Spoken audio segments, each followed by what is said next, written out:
ప్రియులారా, శ్రీమంతుడైన యేసయ్య నామములో నా హృదయపూర్వకమైన శుభాభివందనాలు. ఈ దినపు యేసయ్య కృపావాక్కు యాకోబు పత్రిక 2వ అధ్యాయము 13వ వాక్యము. కనికరము చూపనివాడు కనికరము లేని తీర్పు పొందును.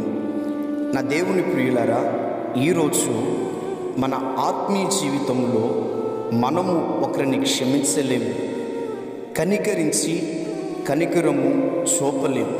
కారణం, వారు కీడు చేశారని, ద్వేషించారని, మన ఎడల తప్పు చేశారని మనము మనతో ఉన్నవారిని కనికరించి క్షమించలేము.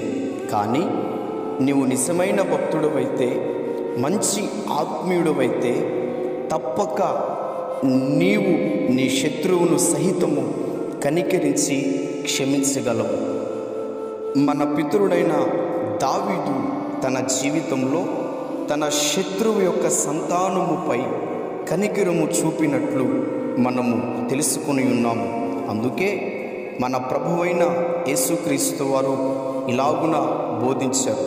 మత్తయి సువార్త 5వ అధ్యాయము 7వ వాక్యములో ఇలాగున చెప్పబడి ఉంది: కనికరము గలవారు ధన్యులు, వారు కనికరము పొందుదురు.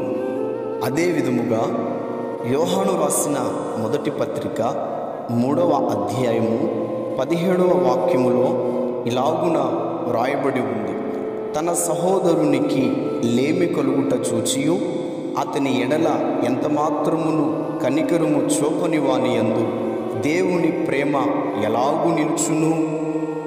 అదే విధముగా మరొక సందర్భములో సామెతల గ్రంథము 19వ అధ్యాయము 17వ వాక్యములో ఇలాగున వ్రాయబడి ఉంది: బీదలను కనికరించువాడు యెహోవాకు అప్పిచ్చువాడు, వాని ఉపకారమునకు ఆయన ప్రత్యుపకారము చేయును.